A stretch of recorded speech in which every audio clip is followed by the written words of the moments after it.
stop scrolling.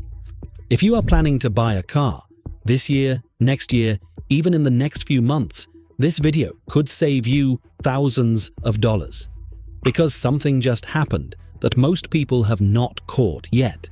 The average new car in America just got $5,000 more expensive, almost overnight, and it is only going in one direction from here. I am going to break down exactly why it happened, what it means for your wallet right now, and the 5 moves you can make today to protect yourself. Stay with me, because by the end of this, you will know more about this situation than 99% of car buyers out there. Here is what changed. In April 2026, the US government rolled out a major new round of tariffs, a 10% baseline on almost everything imported into this country, and significantly higher rates on specific parts coming in from China, Mexico, and Canada. Now, why does that hit cars so hard?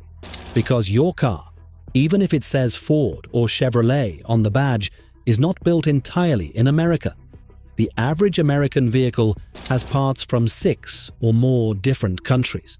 The engine might be from Mexico, the steel from Canada, the electronics from China, the semiconductors from Taiwan.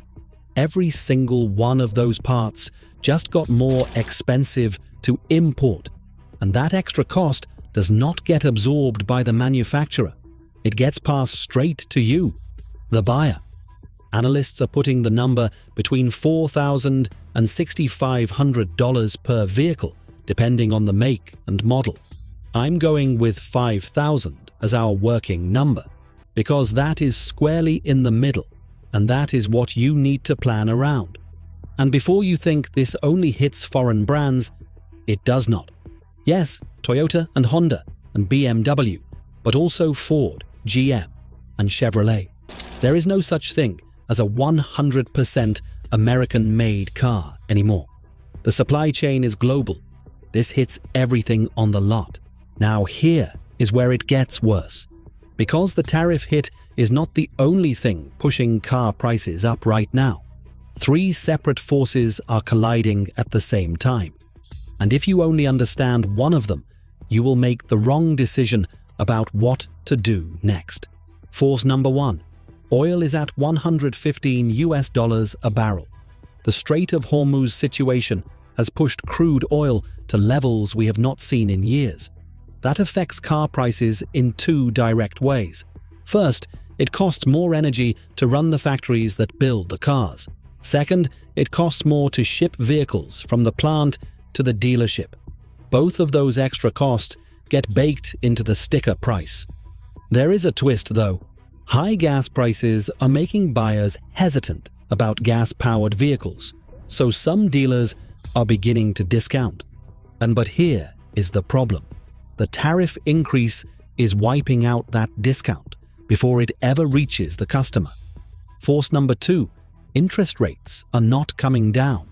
Kevin Warsh is taking over as the new Federal Reserve Chair. His approach, which economists are already calling the Warsh Doctrine, is built on one core idea: keep rates higher for longer and shrink the Fed's balance sheet. No rate cuts this year, probably none next year either. What that means for you is simple.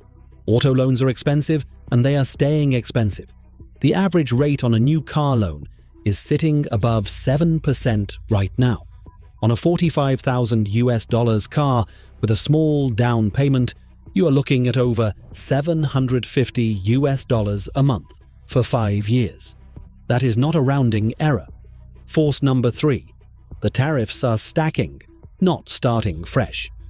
This round of tariffs is not starting from zero. Steel and aluminum tariffs from 2025 are already baked into manufacturing costs. These new April tariffs pile on top of those, and automakers have been completely upfront about it. GM and Ford have both publicly stated they will not absorb these costs. They are passing every dollar of it through to the consumer. Let me put real numbers on this, because the sticker shock is one thing, but the total cost over time is what actually hurts you. Take a mid-size SUV at $42,000 US. That was roughly the average transaction price going into 2025. Now add the $5,000 tariff pass-through. You are at $47,000. Finance that at 7.2% over 60 months with $3,000 down. Your monthly payment goes from around $770 to $860. That is $90 more every single month. Over 5 years, that is an extra $5,400 in payments alone. And that does not include the extra interest you are paying on the higher principal. When you run the full calculation, that $5,000 sticker increase actually costs you closer to $6,800 in total. Then add insurance. Your premium is calculated based on the vehicle's value. A higher sticker price means higher premiums, roughly $15 to $30 more per month depending on your state and your insurer. So when you add everything up, the higher purchase price, the additional interest, the insurance, that $5,000 tariff increase does not cost you $5,000. It costs you closer to $8,000 over the life of the loan. $8,000. Keep that number in your head. So here is the question everyone is asking right now. Do you buy immediately before prices climb further? Or do you wait and hope things come down? Here is my honest answer, and I'm going to break it down into 3 scenarios, because the right move depends entirely on your situation. Scenario 1. You need a car in the next 60 days. Buy now. Do not wait. Prices are moving weekly, not monthly. Every 7 days you delay, the car you want is potentially $200 to $500 more expensive. Lock in today, negotiate hard on the dealer markup. I will show you exactly how in the next section, and secure your financing before rates move any further. Scenario 2. You can wait 6 to 12 months. This is actually a smart position to be in, and here is why. When $5,000 gets added to new car prices overnight, and a chunk of buyers simply can no longer qualify for a loan, that means demand drops. And when demand drops at dealerships, incentives come back, cash back deals, below market financing offers. We have seen this cycle play out before, in 2019, again in 2022. Watch inventory levels. When you start seeing 90-day supply sitting on lots, that is your signal. That is the window. Scenario 3. You are planning to buy used. Move fast. You have about 30 days before the ripple hits. Here is the dynamic. When new car prices jump $5,000, buyers shift to the used market. More demand in the used market pushes those prices up too. We saw this exact situation in 2021 when new car production got disrupted. Used car prices rose 30% in a matter of months. The same playbook is about to run again. The window is now. Whatever your timeline is, here are 5 concrete moves that work in this environment. Tactic 1. Order from the factory. Do not buy off the lot. A car sitting on the dealership lot already has the tariff baked into the price. But if you place a factory order, some manufacturers are still honoring pre-tariff pricing up to their internal cutoff dates. Call the dealership and ask directly, what is your factory order cutoff for pre-tariff pricing? It is a 1-minute phone call that could save you thousands. Tactic 2. Attack the dealer markup, not the MSRP. The tariff is embedded in the MSRP. You cannot negotiate that out, but dealers are also adding their own market adjustment on top of MSRP, typically $2,000 to $4,000 of pure profit margin. That number is completely negotiable. Not walk in with invoice price as your starting point and zero market adjustment as your non-negotiable position. Tactic 3. Arrange financing before you walk in the door. Get a pre-approval letter from your bank or credit union before you visit any showroom. Bring the letter. The moment you arrive without arranged financing, you become a monthly payment buyer, and that is the most expensive version of any car deal. Prearranged financing puts the control in your hands, not theirs. Tactic 4. Look at outgoing model years. Dealers are motivated to clear 2025 model year vehicles to make space for incoming stock. Those older models are often sitting at pre-full tariff price levels.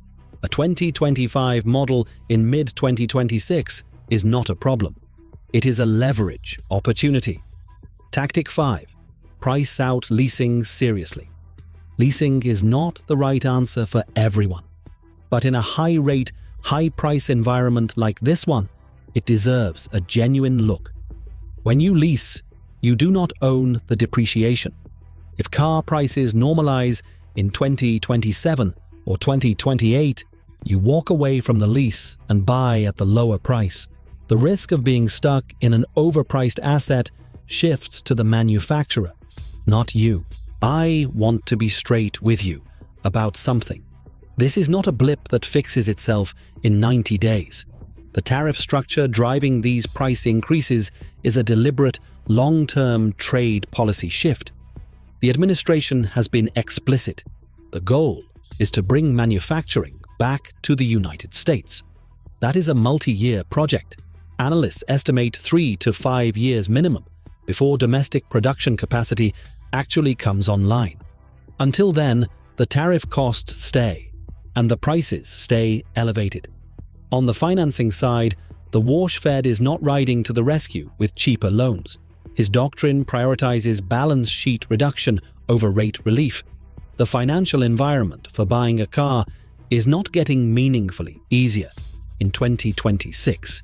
It may improve modestly in 2027, but not dramatically. What this means is straightforward. The decision you make about buying a vehicle in the next 90 days is one of the most consequential personal finance decisions you will make this year. The cost gap between a smart, informed decision and a reactive one is somewhere between $5,000 and $8,000 real dollars. That is not a small number. Here is the bottom line. Your next car just got $5,000 more expensive. That money does not disappear. It either goes to a dealership, goes to interest payments, or it stays in your pocket if you play this right. Factory order if you can. Attack the markup, not the MSRP. Bring your own financing. And if you're buying used, you have about 30 days before that market gets hit by the overflow. Do not sit on it. The tariffs are real. The rate environment is real. But so is your leverage as a buyer, if you know how to use it. If this video saved you money or stopped you from making an $8,000 mistake, hit subscribe. I cover exactly this kind of breaking financial shift every single week, and right now, they are coming faster than ever. Drop a comment below. Are you planning to buy a car this year? Tell me your situation, and I will give you a direct recommendation.